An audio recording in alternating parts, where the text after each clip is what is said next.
Bismillahirrahmanirrahim. Kalau musannifur rahimahullah ta'ala wa nafa'ana bi'ulumihi wa min alamin. Baiklah para talabah sekalian, para malam berbahagia, ini kita akan mempelajari pelajaran kita kemarin, yaitu tentang pembahasan istisna. Istisna itu adalah ikhraju laulahu ladakhala fil kalam, atau dalam kitab lain disebutkan wahadul istisna'i ma bihi kharaj minal kalami ma'admatihi daras. Mengeluarkan sesuatu jikalau tidak dikeluarkan maka dia akan masuk dalam hukum kalam di belakang. Istisna.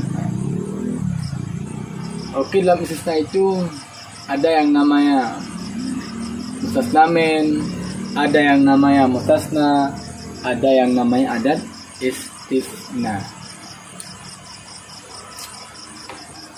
Mari kita perhatikan satu contoh kutipan ilmu fikih. Ya, kita mulai menjabarkannya istisna dalam ilmu fikih. Kita telah mempelajarinya istisna dalam kitab Nahwu. Maka sekarang mari kita aplikasikan istisna itu dalam ilmu fikih. Okay. Kalau dulu kita sering mengatakan kamal qomu illa zaidan, maka sekarang bagaimana kita menjabarkannya dalam ilmu-ilmu yang lain? Karena ilmu nahwu ini adalah berkorelasi, ada hubungan yang kuat dengan ilmu-ilmu lain. Bahkan nantinya ilmu istisna ini akan kita korelasikan dengan pemahaman ilmu usul fiqh. Nah, sekarang mari kita para talabah sekalian memperhatikan contoh yang ada di papan tulis. Dengan sebuah ibarat ilmu fikih, wala yajuzu bai'us samarati illa ba'da buduwi silaiha. Tidak bolehlah menjual buah-buahan kecuali setelah nampak bagusnya buah-buahan. Maka sebelum ada kalimat illa dan mustasnanya, maka kalau kita lihat hukum jumlah tarkib di belakang, tidak bolehlah jual buah-buahan. Di situ terpahami bahwa seluruh buah-buahan tidak boleh kita jual, baik yang masih putih, baik yang baru keluar dari bunganya, baik yang sudah muda atau sudah tua. Ternyata bukanlah demikian. Maka agar tidak mencumulkan hukum kepada seluruh buah-buahan tidak boleh kita jual, maka didatangkan ada istisna untuk membuat pengecualian bahwa tidak seluruh buah-buahan tidak boleh kita jual, tapi ada sebagian afrad dari buah-buahan yang boleh jual, yaitu yang telah nampak zahirlah bagusnya buah-buahan. Pada adat kebiasaan dia telah dikatakan matang dan bisa dimakan. Misalnya kalau mangga masih putih itu nggak boleh kita jual, tapi setelah matang tua maka dia boleh jual dan sebagainya. Oke. Untuk demikian, ini namanya satu kalam istisna, tarkib istisnai, kalam tarkib istisnaiyah. Maka di dalamnya ada mustasnamen, ada mustasna. Untuk sebuah tarkib istisnaiyah, dia ada mustasnamen dan ada mustasna dan ada adat istisna. Ini contoh dasar yang dilengkap disebutkan seluruhnya. Illa ini adalah adat istisna. Samarati ini adalah merupakan mustasnamen. Apa itu mustasnamen? Al-mazkuru qabla illa, yang disebutkan akannya sebelum illa. Setelah illa, posisi kalimat berikutnya ini dinamakan yaitu dengan mustasna. Buah-buahan yang telah nampak baguslah bisa dimakan, itu merupakan afrad yang dikeluarkan daripada syumul hukum di belakang. dinamakan dengan mustasna.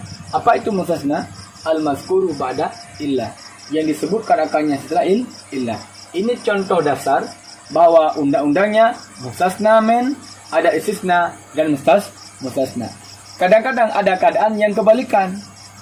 Boleh mustasnanya duluan, nanti mustasnamennya di belakang. Artinya ada istisna, mustasna, baru mustasnamen. Ini dinamakan dengan kalam tam lagi mamfi. Kenapa dikatakan dengan tam? Karena ma zukira fil mustasnamin. Jadi dikatakan adalah ma zukira fil mustasnamin, yaitu tarkib sebuah istisna yang di dalamnya disebutkan mustasnamin. Samarati ini merupakan mustasnamin, dan ini adalah mustasna. Yang kedua mamfi. Apa itu mamfi? Atau namanya adalah ghaira mujab. Apa itu tidak mujab? Lawannya adalah yaitu mujab. Mujab atau tidak mujab. Mamfi, tidak mujab. Lawannya adalah mujab. Maka istilah itu ada kalam tam mujab, ada kalam tam ghairu mujab atau mamfi. Di sini kalam tam yang mamfi. Apa itu kalam yang mamfi? Bi'an taqaddamhu nafil aw shibh, yaitu kalam istisna yang terdahulu nafi di belakangnya atau serupa nafi daripada nahi atau istifham. Maka perhatikan kepada contoh yang ada di papan tulis para talabah sekalian, bahwa ini merupakan tarkib istisna yang sebelum illah disebutkan huruf haraf nafi. La itu adalah haraf nafi. Lam ini adalah haraf nafi. Ini adalah mustasnamennya. Ini ada istisna, ini mustasna. Ini dikatakan dengan kalam tam lagi mamfi. Sekarang kita masuki kepada yaitu pembahagian istisna. Istisna itu dibagi kepada 3 bahagian. Yang pertama namanya istisna muttasil. Yang kedua munqati', yang ketiga mufarrad. Apa itu muttasil? Ayakun al-mustasna ba'dal mustasnamin. Bahwa adalah mustasna itu merupakan bahagian daripada mustasnamin. Perhatikan contoh yang sedang kita alami dalam kitab Nahwu. Qamal qaumu illa Zaid.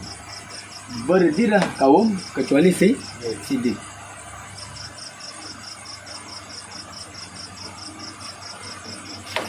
Maka pada contoh ini adalah merupakan Z yang dikeluarkan daripada hukum kaum. Artinya berdirilah seluruh kaum, yang tidak berdiri adalah si Z. Ini namanya istisna. Z merupakan an-nazid ba'zan minal kaum. Z merupakan bahagian daripada kaum. Ini namanya istisna muttasil. Maka mari kita kembali ke contoh fikih tadi di atas. Wala yajuzu bai'u samarati illa ba'da buduwi silaiha. Ini merupakan tarkib daripada istisna muttasil. Kenapa? Yang dikeluarkan daripada mustasnamin merupakan bahagian daripada mustasnamin.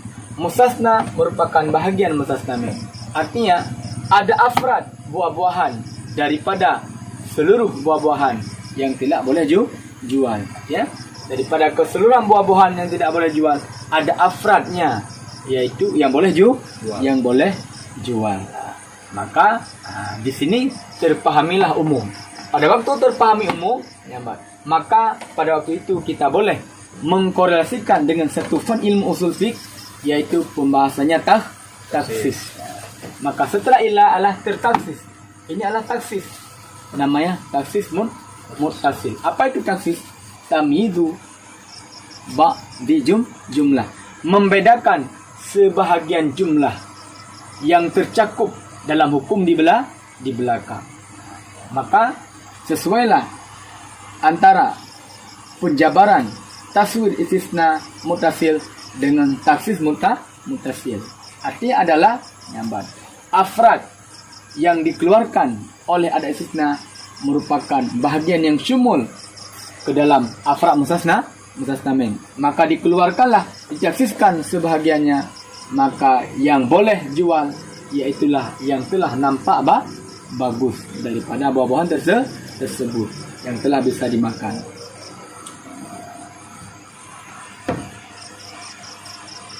Selanjutnya, karena kita telah menjabarkan istisna muttasil, maka kita sambung dengan pembahasan istisna munqati', yaitu alla yakunal mustasna ba'dal mustasna-men, bahwa tidak adalah mustasna itu bahagian daripada mustasna-men. Contohnya, ja'al qaumu ila himaran, datanglah kau kecuali himar. Maka di sini fa innal himar laisa minal kaum. Himar itu bukanlah bahagian daripada kaum. Himar kaum kaum. Pada contoh yang lain disebutkan fasajadul malaika ila iblis. Sujudlah para malaikat kecuali iblis. Fa inna iblis laisa ba'dan minal malaikat. Iblis itu bukan bahagian daripada malaikat. Apakah itu benar atau tidak? Dikuatkan oleh firman Allah dalam Al-Quran bahwa para malaikat itu la ya'sunallah wa yaf'aluna ma yu'marun. Terdapat iblis adalah dia pembangkang, maka dia bukanlah bagian pada malaikat, karena malaikat tunduk dan patuh terhadap apa yang diperintahkan. Maka oleh karena demikian, pada contoh yaitu fasajadul malaika, pada contoh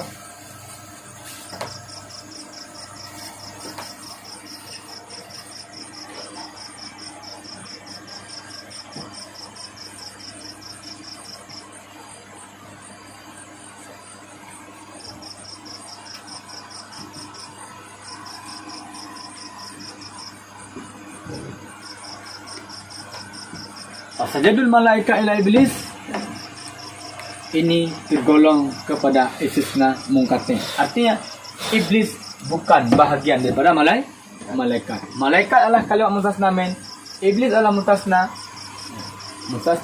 bukan bahagian daripada mustasna-men. Sekarang jelaslah maksud daripada penjabaran kita di masalah istisna dalam cabang ilmu fikih. Semoga para ulama sekalian dapat dimengerti, insyaallah, amin ya rabbal alamin.